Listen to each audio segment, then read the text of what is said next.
Ashamaa harka fuunee akkam jirtu kabajamtoota hordoftoota Qadaaddii Miidiyaa qophii Qadaaddii keenya har'aatiin ammoo waliigalteen Itoophiyaa fi Somaliland seera idil addunyaanii cabsamu seera addunyaatu dadhabaadha kan jedhu qophii keenya har'aatiin kan waliin ilaallu yoo ta'u kanneen Qadaaddii Miidiyaa dhaloota haaraatiif haaroo taatan subscribe gochuudhaan maatii nuuf ta'a yoo qophiin keenya isinitti tolte immoo Hiriyoota keessaniif qooduun share subscribe like gochuun dagatinaa isiniin jecha egaan Itoophiyaa fi Somaliland erga dhiyeenya kan waliigaltee mallatteessaniin boodatti gaafa Afrikaatti haalli siyaasaa hedduu ho'aatiif akkuma kan muddama hamaa keessa seeneetiin jira.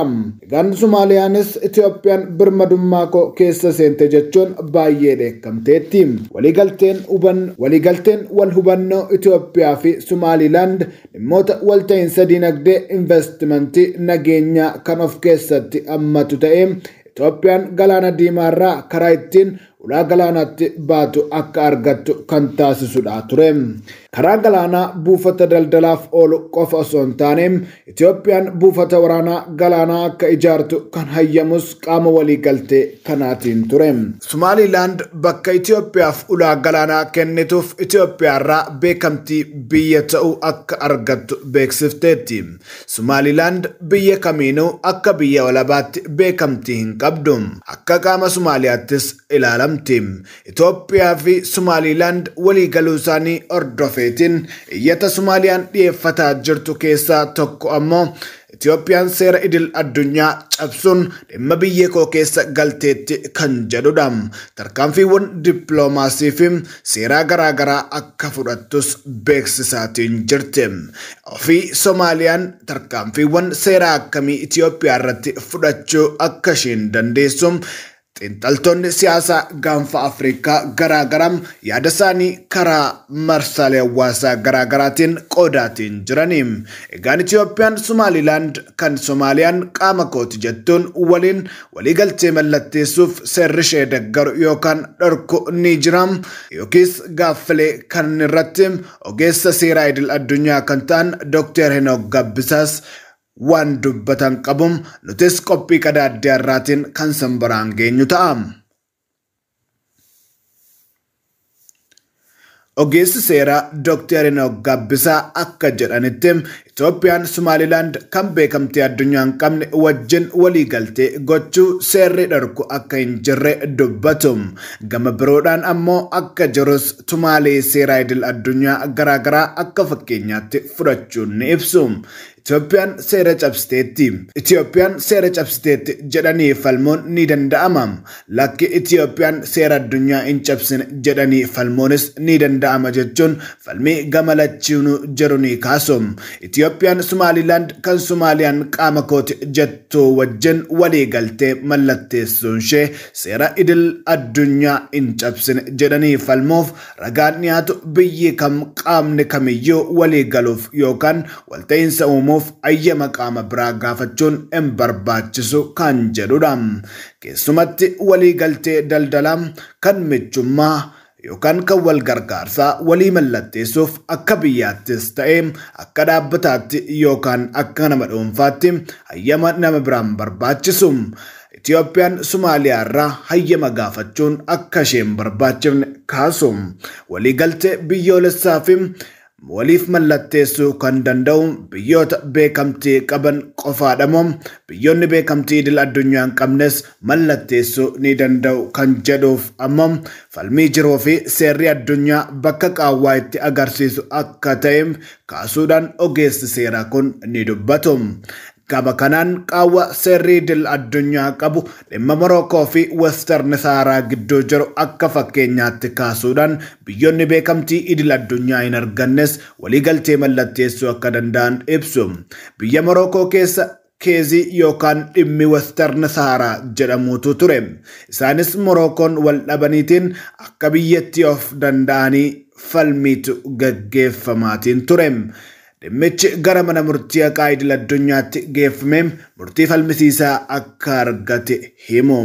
Manni murtii haqaa idil addunyaa waliigaltee idil addunyaa mallatteessuu kan danda'u biyyoota beekamtii qaban yookaan state actors qofa osoo hin taane kanneen beekamtii hin qabnellee yookaan non state actors yookaan gareen tokko osoo mootummaan yookaan biyyan ta'in mallatteessuu danda'a kan jedhu murtii kanaan dura murtaa'etu jira jedhu.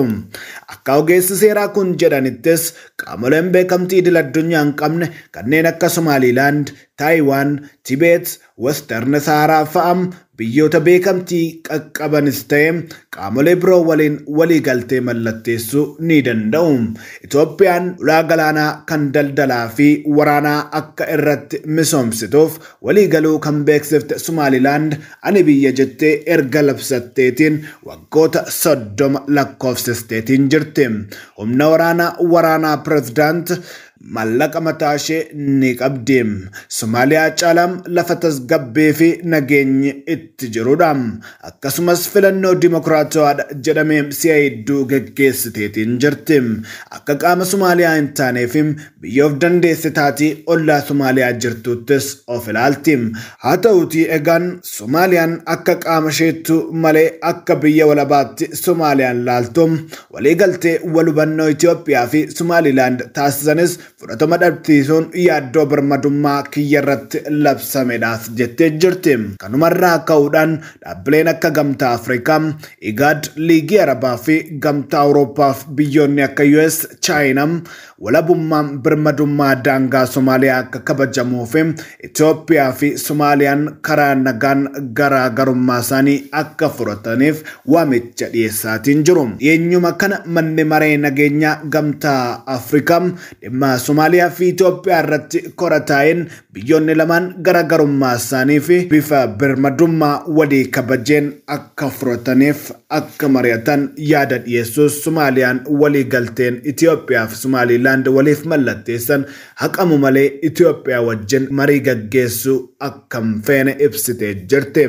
Ministeerri odeeffannoo Somaaliyaa Daawud Awees jaamaa kanaan dura BBC'tti News Hour walii galteen wal hubannoo Itoophiyaa fi Somaliland waliif mallatteessan birmadummaa Somaaliyaa kan sarbu ta'uu himuudhaan biyyi isaanii bifa kamiinuu birmadummaa fi daangaa ishee akka tiksitu himanii ture. Bulchiinsi naannoo tokko waliigaltee idil addunyaa silaa mootummaan Somaaliyaa mallatteessuu qabu mallatteessuun birmadummaa Somaaliyaa sarbuudha.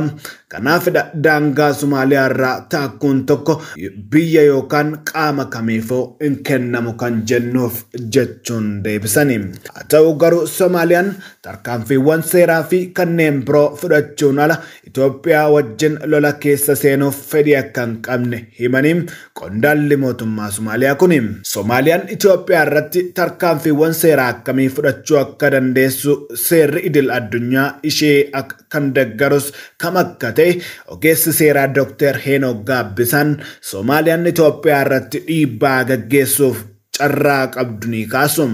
Innis Itoophiyaan akkuma qaama beekamtii idil addunyaa wajjin waliigaltee gochuu dandeessuun seerri ayyamu jiruun kan dhorkus jiraachuudha.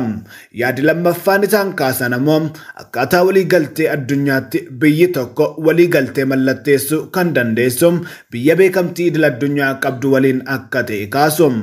Itoophiyaan Somaliland biyya beekamtii addunyaa hin qabne wajjin waliigaltee addunyaa yookaan treaty mallatteessuu hin dandeessu.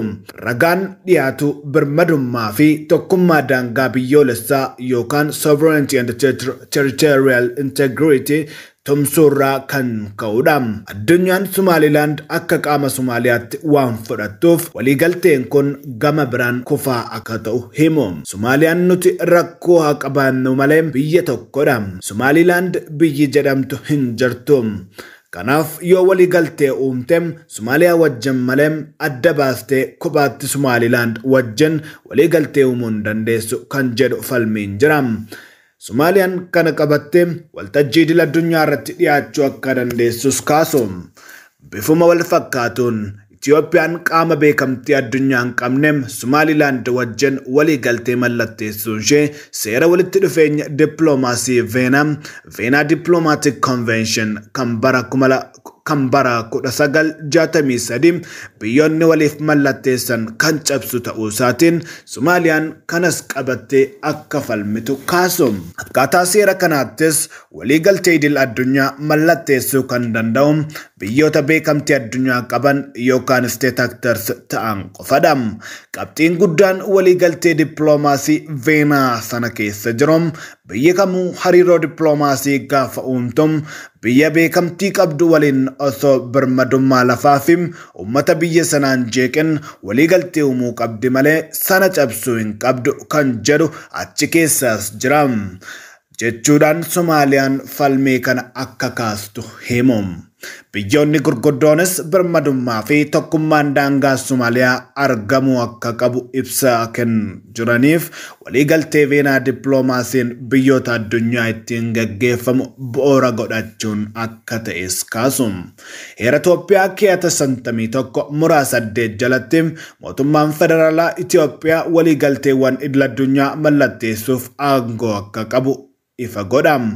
Mootummaan federaalaa tarsiimoo alaa baasuudhaan hojiirra oolcha. Waliigalteewwan idil addunyaa mari'achuun ni murteessa. Akkaataa kora konvenshinii Veenaa bara 1969 irratti murtaa'etti immoo waliigaltee yookaan tiriitii jechuun seera idil addunyaatiin kan gaggeeffamu ta'ee waliigaltee biyyoota lama gidduutti bifa barreeffamaatiin taasifamudha. Kanaaf akka hiika seera kanaatti Itoophiyaan Somaliland kan beekamtii idil addunyaa hin qabne wajjin waliigaltee idil addunyaa gaggeessuu hin dandeessu jechuudha. Qaama seeraa dhaabbata biyyoota gamtoomanii kan ta'e manni murtii haqaa idil addunyaa biyyoonnis ta'e gareen beekamtii idil addunyaa hin qabne waliigaltee idil addunyaa raawwachuu akka danda'an murteessee akka beeku dhimma Western Saharaa fakkeenya fudhachuun seerri idil addunyaa Itoophiyaas Somaaliyaas deeggaru akka jiru kaasum ogeessi seeraa Dr. Enoch Gabbisaan. Waliigaltee Itoophiyaa fi Somaliland hordofeetiin egaan Somaliyaan hedduu kan dheekkamsiise dhimma ulaa galaanaa daldalaaf oolu Itoophiyaan argachuu caalam Itoophiyaan buufata humna galaana diimaa irratti ijaaruuf Somaliland wajjin walii galuuf beekasaa immoo gara fuulduraatti Somalilandiif beekamtii kennuudha. Itoophiyaan ammatti Somalilandiif beekamtii kenneera jechuu baattus adeemsa keessa akka kennitus ifatti gooteetti. Kuni Somaaliyaa baay'ee dheekkamsiise. Kanarraa ka'uudhaanis tarkaanfiiwwan dippiloomaasii garaagaraa fudhachuu eegaltee jirte. Somaaliyaan gama seeraan caalaa gama dippiloomaasiin hawaasa idil addunyaa hedduu of duuba hiriirsuu akka dandeessu kaasu Dr. Enoch. Gama biroon ammoo Somaaliyaan gama seeraan kan isheen gochuu dandeessu mana murtii haqa idil addunyaatti Itoophiyaa himachuu akka ta'e kaasu. Tarii dhimmi Somaaliyaa fi Itoophiyaa kun gara mana murtii haqa idil addunyaatti deemuu danda'a. Warri Somaaliyaa abukaatoo akka addunyaatti yoo bitachuu danda'an Itoophiyaa himachuudhaaf waan isaan dandeessisu gahaa qabu jedhee yaada. Manni murtii haqa idil addunyaa wallabdee biyyoota gidduu jiru dhaggeeffachuun gorsa seeraa akkasumas murtee dabarsuudha. Dr. Enoch akka jedhanitti garuu seerri addunyaa yeroo hedduu falmisiisaa kan qaawwaa fi hojiirra oolchuu irrattis baay'ee dadhabaa akka ta'e kaasu. Rakkoon akka addunyaatti ka'u yeroo baay'ee murtii seeraa gahaa hin qabu. Yeroo hunda dhimma hundumarratti qaawwaa seeraatu argama. Dhuguma dubbachuuf seerri addunyaa seera baay'ee dadhabaadha. Hojiirra kan hin oolle ilkaan kan hin qabne hojiirra oolmaansaas zeeroo kan ta'e jechuu ni dandeenya jechuun ibsu. Gama biroodhaan ammoo murtee seerota idil addunyaatiif yeroo hedduu biyyoonni kabaja akka hin laanneef hojiirra akka hin oolchine himu. Sababni isaa biyyoonni fedhii isaaniitiin yoo hojiirra oolchan malee poolisiin qabee biyya tokko seeratti dhiyeessu akka hin jirre ni kaasu. Dhimmoota walitti dhufeenya biyyoota gidduu jiruuf biyyootaa fi kanneen beekamtii idil addunyaa gidduu jiru irratti akka qaawwaan yookaan hirrinni seeraa dippiloomaasii fayyadamuun inni tokko kaan irratti dhiibbaa uumuu akka malus kaasu. Gama kanaan Soomaaliyaan maqaa birmadummaa fi tokkummaa daangaa biyyoolessaa yookaan sovereignty and territorial integrity jedhuun hawaasa addunyaa of duukaa hiriirsuun dhiibbaa Itoophiyaa irratti gaggeessisu ni malti jedhu ogeessi seeraa kun. Egaan kabajamtoota hordoftoota Qadaaddii Miidiyaa qophiin nuti dhimma ulaa galaanaa waliigaltee fi walhubannaa galaana diimaa irratti taasifame sababa godhachuudhaan qopheeffannee biraan gahaa turre kana gammaatti daawwachaa turtan ture.